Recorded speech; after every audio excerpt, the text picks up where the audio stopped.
दोस्तों RV creative में आपका फिर से स्वागत है। मैं आशा करता हूँ आप सब लोग ठीक होंगे, मैं भी ठीक हूँ। आज मैं आया हूँ विशाल स्ट्रीट फर्नीचर हाउस पे, जहाँ मैन्युफैक्चर भी है ये और होलसेलर मैन्युफैक्चरिंग और रिटेल का काम करते हैं ये। इनसे ओनर से बात करते हैं। सर आपका नाम क्या है? अनिल बघेल। क्या क्या मैन्युफैक्चरिंग होती है अपने इधर? अपने यहाँ मैन्युफैक्चरिंग गोदरेज और दीवान बेड जो लोहे के पलंग बनते हैं जी, और कूलर और टंकी। हाँ, टंकी का भी मैन्युफैक्चरिंग है। अच्छा, और क्या क्या मिलता है अपने इधर? अपने यहाँ फर्नीचर का शादी का सभी टाइप का सामान मिलता है, इलेक्ट्रॉनिक छोड़ के, फ्रिज, वॉशिंग मशीन, एलईडी, ये अपने बाकी फर्नीचर सब पूरा फर्नीचर अवेलेबल है। सर आप अपना वो दिखा सकते हैं कि आप कहाँ मैन्युफैक्चरिंग कर रहे हैं? जी बिल्कुल। दोस्तों आपको ले चलते हैं, इनके मैन्युफैक्चरिंग ये कर रहे हैं वहाँ। बहुत अच्छा वीडियो होने वाला है, आप कंटिन्यू देखते रहें। दोस्तों इसे बोलते हैं प्रेस मशीन। जो मैन्युफैक्चरिंग में अपनी जो मशीन यूज़ की जाती है तो ये प्रेस मशीन है।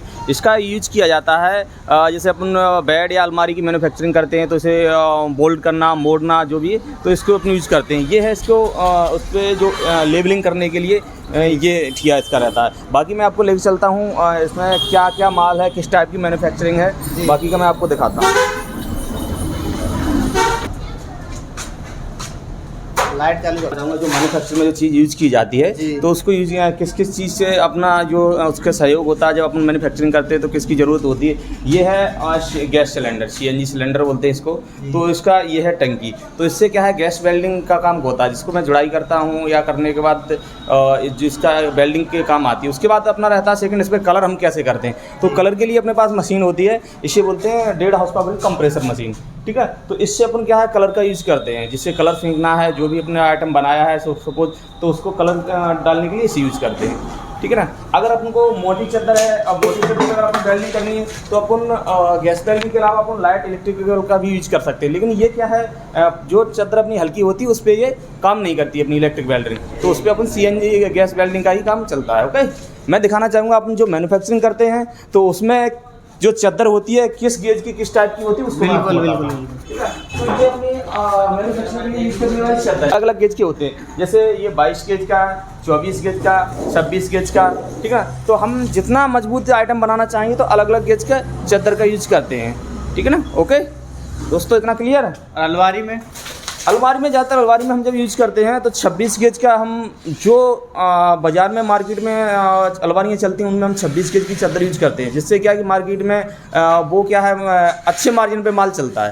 ओके, तो अगर हमें अच्छी अलमारी भारी बनानी होती है लेकिन उसका मार्केट में प्राइस अच्छा नहीं मिल पाता है तो हम ज़्यादातर हल्की चादर का यूज़ करते हैं और उस पर फिनिशिंग अच्छी होने के कारण वो मार्केट में बहुत अच्छी चलती है, इससे हमें बेनिफिट होता है। अब जैसे कि ये दुकानदार जैसे देख रहे होंगे इस वीडियो को, तो दुकानदारों को नंग के हिसाब से मिलेगा या फिर किलो के हिसाब से मिलेगा ये माल? नहीं, देखो दुकानदार ऐसा होता है, अलमारियों का तो अपना नंग के हिसाब से चलता है। अपन उसी हिसाब से बाजार में जो चलाना चाहते हैं उस हिसाब से अलमारियों को बनाते हैं, हल्का और देखने में अच्छी अलमारी हो। जिससे क्या है कि उसको ग्राहक देख के ग्राहक को लगे हाँ अच्छी अलमारी है और अच्छी रेट मिल सके, ठीक है ना। और बाकी अगर वैसे दुकानदार और सामान लेता है या कोई भारी आइटम लेता है तो हम किलो के हिसाब से भी देते हैं, ठीक है ना। अगर कोई कस्टमर आपके यहाँ कोई ऑर्डर देना चाहता है तो वो आप अपने हिसाब से बनाते हैं या फिर कस्टमर के हिसाब से बनाएंगे? नहीं, कस्टमर हम ये पहले देखते हैं कस्टमर कितना चाह रहा है, कितना पैसा खर्च कर सकता है, कितना कॉस्टेबल आइटम ले सकता है। अगर कस्टमर अच्छा है और वो पैसा लगा सकता है, कॉस्टेबल आइटम ले सकता है तो हम उसे हैवी से हैवी जो भारी माल होता है वो उसके वो मैन्युफैक्चरिंग करके देते हैं फिर। जी। और अपने यहाँ बेड मतलब के साइज़ क्या क्या रहते हैं? देखो बेड के 2 साइज होते हैं। एक तो इसे अपन डबल बेड बोलते हैं, उसमें 2 अलग अलग पार्ट्स पोजीशन में आता है। 3-6 का रहता है, 3-6 और 3-6 उससे अपन बोलते हैं डबल बेड बोलते हैं, ठीक है। और सिंगल बेड होता है 4-6 का, ठीक है। और बेड का हमारे यहाँ क्या थोक का काम ज़्यादा रहता है, तो बेड का क्या अपने यहाँ पीस का नहीं चलता, किलो के हिसाब से चलता है। और किलो में अपना जो चादर का रेट होता है जो मार्केट में जब जी अप डाउन होता है जब भी उसी हिसाब से लगाते हैं। बाकी अपनी जो उसमें मैन्युफैक्चरिंग में जो लगता है जैसे कि कलर हुआ है ना, वेल्डिंग हुई, कारीगरों का लेबर का चार्ज हुआ, वो सारा अपन प्लस करके उसको जोड़ देते हैं। जी। तो और आपने यहाँ मतलब जो मैं देख रहा हूँ बहुत सारी अलमारियाँ रखी हुई हैं, बहुत सारे बेड रखे हुए हैं। जी। और भी मैंने गोडाउन देखे हैं इनके, बहुत शानदार अच्छी अच्छी चीज़ें हैं आपके इधर, और अच्छे बेड भी बनाते हैं। तो आपने इधर कोई धोखाधड़ी का कोई काम तो है नहीं है? नहीं, अपने यहाँ धोखाधड़ी का काम नहीं। अपन क्या है कि थोक विक्रेता है, बस छोटे से मार्जिन पे अपन काम करते हैं, जी। ठीक है ना। अपना क्या है किलो का प्राइस रहता है, जैसे कि हमारा जो बेड हुआ उस पर हमें 1 रुपये या 2 रुपये, जो जैसे मान के किसी ने 100 किलो का बेड लिया तो हम 2 रुपये प्लस करके चलते हैं, यानी कि हमारे 200 रुपये हो गए। ये अपने यहाँ चलता है। वैसा अपने यहाँ नहीं रहता। मार्केट में क्या रहता है, लोग क्या करते हैं कि जो चीज़ का वेट 70 किलो है और मार्केट में बताते हैं भाई 90 किलो वेट है ना, तो वो धोखाधड़ी वाली बात होती है। वो अपने यहाँ ऐसा नहीं होता है। अपने यहाँ आप तौल सकते, मार्केट में लोग तौल के नहीं देते, सिर्फ बताते हैं भाई ये 90 किलो का बेड है, जबकि एक्चुअल में होता है वो 70 किलो का। जी, आप वेट करके देंगे? जी, मैं वेट करके देता हूँ जी, किलो के हिसाब से? जी जी जी। और अलमारी अलमारियों का नंगे हिसाब से देता हूँ, क्योंकि अलमारियों में अलग अलग टाइप होती हैं, कई डिजाइनें होती हैं, और उसमें डिजाइन में कॉस्ट अलग अलग लगती है। अगर बेड के हिसाब से देते हैं तो कस्टमरों को दिक्कत होती है लेने में, क्योंकि जैसे 4 फुट अलमारी है, ड्रेसिंग अलमारी है, आपकी बार्डरो अलमारी है। तो इनमें क्या है कि तो बार्डरो अलमारी सिंपल होती है, जिसके सिर्फ बनाने का लेबर का चार्ज 600 रुपये मात्र होता है, ठीक है। और उसी साइज में आपकी ड्रेसिंग अलमारी होती है, जिसका लेबर का बनाने का चार्ज 1500 रुपये होता है। तो उसमें क्या है कि बेड में देने में दिक्कत आती है। फिर उसमें अगर बनाने का चार्ज लगाते हैं तो कस्टमरों को लेने में दिक्कत आती है कि आपने उसको ये बेड लगाया था, इतने में वो अलमारी पड़ी। तो उसमें क्या है, पीस का लगाया जाता है, जिससे क्या है कि कस्टमर को समझाने में आसानी हो जाती है। अगर कस्टमर जैसे बनवाना चाहता तो कितने दिन में कंप्लीट हो जाती है? समथिंग 5 दिन का टाइम लगता है। जैसे 2 दिन मान लो मैन्युफैक्चर में कारीगर लेबर लगाती है, उसके बाद आपका कलर होना, कलर में 2 दिन कलर में लग जाते हैं, जैसे कलर को करना, सुखाना, उस पर डिजाइनिंग करना, वो सारी चीज़ें होती हैं। बेड का 2 दिन में तैयार हो जाता है। 2 दिन में तैयार।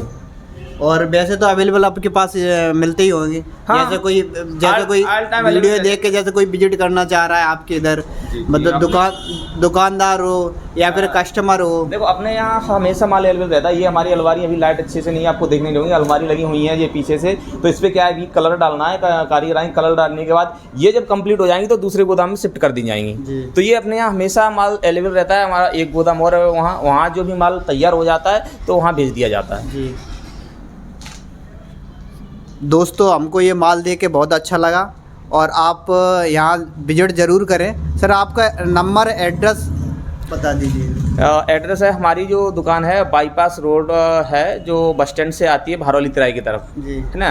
तो कीरतपुरा गांव पर जो पास में लगता है उसे बोलते हैं कीरतपुरा, ठीक है। अपने दुकान का नाम विशाल स्टील फर्नीचर, ठीक है। तो ये अपने दुकान का एड्रेस है। नंबर 9926231318।